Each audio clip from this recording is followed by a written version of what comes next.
இன்றைக்கி என்னோடய காலை ரொட்டீன் பற்றி பார்க்க போகிறோம். காலையில் குளிச்சுட்டு விளக்கேற்றி சாமி கும்பிட்ருங்க. அதுக்கப்புறம் இன்றைக்கி ஹஸ்பண்ட் ஆஃபீஸ்க்கு போகிறதுனால லன்ச் என்ன பண்ணலாம் அப்படின்னு யோசிச்சுட்டு கிச்சனுக்கு போனேன். போனால்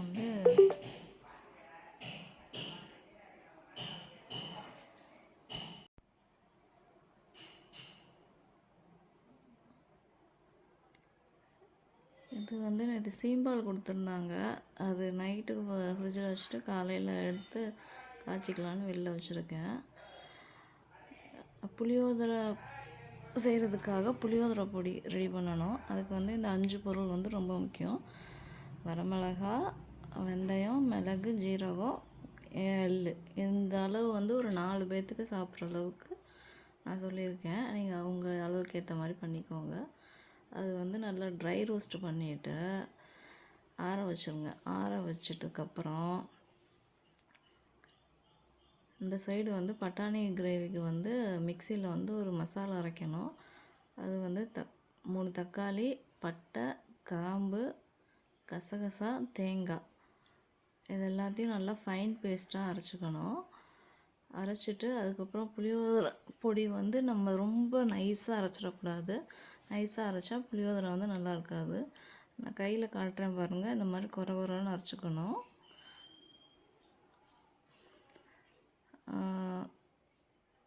அரைச்சிட்டு புளியை ஒரு 10 நிமிஷம் ஊற போட்டுறணும்.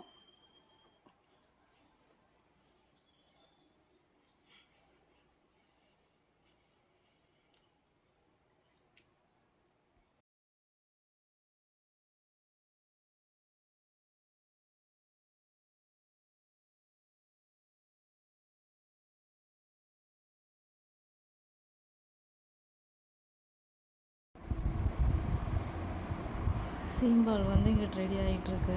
கொஞ்சம் திரளாக வந்ததுக்கப்புறம்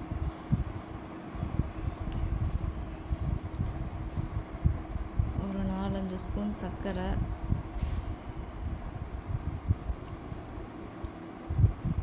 4-5 ஏலக்காய் இந்த இடிக்கிற கல்லில் போட்டு இடிச்சுக்கிட்டு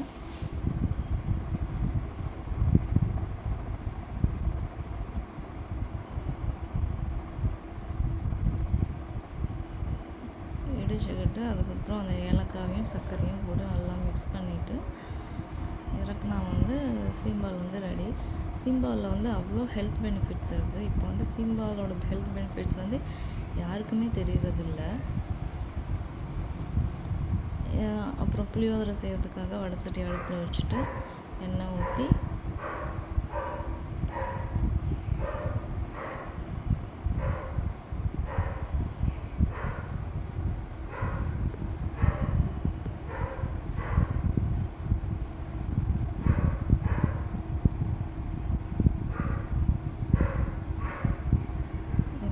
அதில் கடுகு, கருவேப்பிலை கொஞ்சம் போட்டு தாளிச்சிட்டு அதுக்கப்புறம் நம்ம ஊற வச்சுருந்தோம்னா புளி அதை நல்லா கரைச்சி இந்த வடைச்சட்டியில் ஊற்றிடணும்.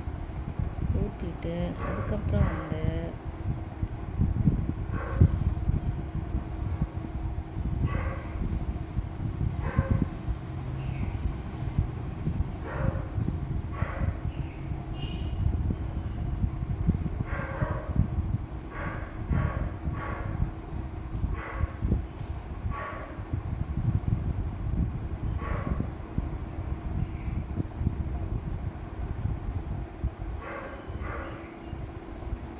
சைடு சோறு ரெடி ஆகிட்டுருக்கு.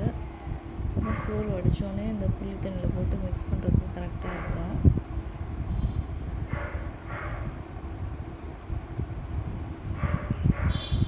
புளி லேசாக கரைக்கலை, அதனால் கீழே உட்காந்து கரைச்சிக்கிட்டு இருக்கேன்.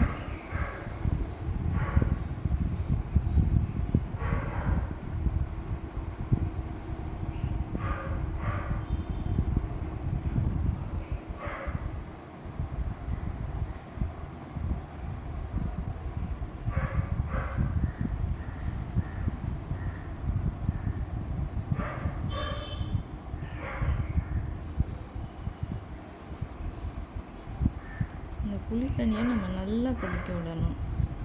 நல்லா இப்போ எந்த அளவுக்கு புளி தண்ணி ஊற்றிருக்கோமோ அது வந்து கொஞ்சம் கால்வாசி அளவுக்கு குறையிற அளவுக்கு நல்லா கொதிக்க விடணும். ஜீனியை போட்டுட்ருக்கேன் சீம்பாலுக்கு. இது ஆற விட்டு சாப்பிட்றத விட சூடாக சாப்பிட்டா தான் ரொம்ப நல்லாயிருக்கும். ஆற விட்டு சாப்பிட்டா ஒரு மாதிரி கவுச்சி ஸ்மெல் அடிக்கும். அதனால் நம்ம செஞ்சோடனே சாப்பிட்றது வந்து நல்லது.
இது வந்து என்னோட செகண்டு தேர்டு லாங் வீடியோ. அதனால் பிடிச்சிருந்தா வந்து லைக் அண்ட் சப்ஸ்கிரைப் பண்ணிடுங்க. ஷார்ட்ஸ் வந்து நிறையா அப்லோட் பண்ணியிருக்கேன். ஷார்ட்ஸ் வந்து நிறையா அப்லோட் பண்ணியிருக்கேன், பாருங்கள்.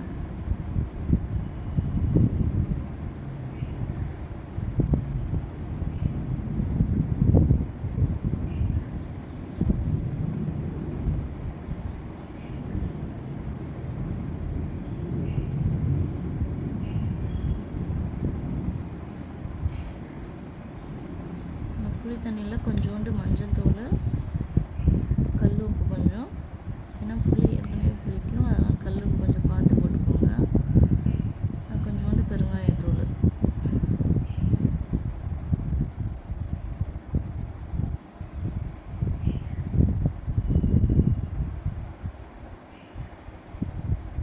அதுக்குள்ளே சோறு வெந்துச்சு. சோறை வந்து வடிச்சிட்டேன். குக்கர்லலாம் நாங்கள் வடிக்க மாட்டோம், ஏன்னா வடித்து சாப்பிட்றது அதோட ஈஸியாக இருக்கும்னு எங்களுக்கு தோணுது.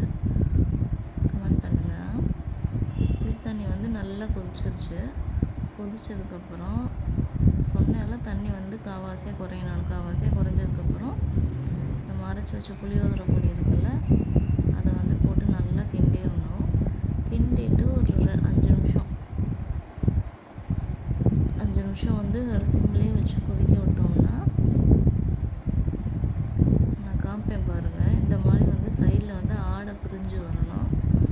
அந்த எண்ணெயும் அப்படியே சைடில் பிரியும், பாருங்கள்.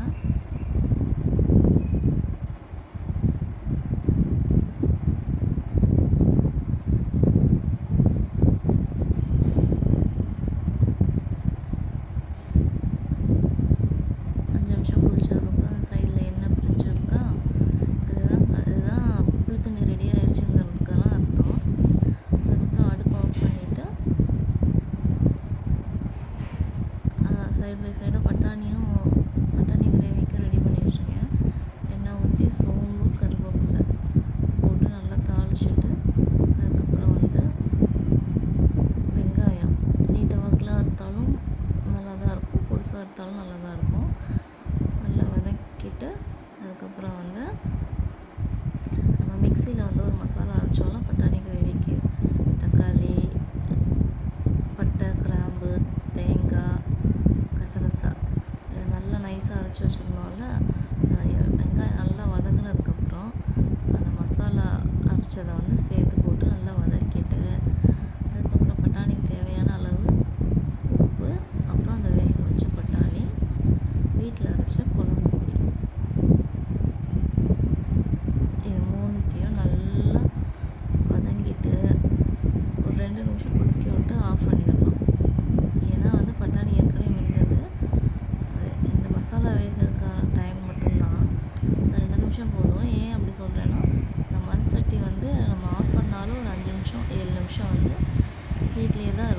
ஹீட்டில் வந்து வெந்துடும்.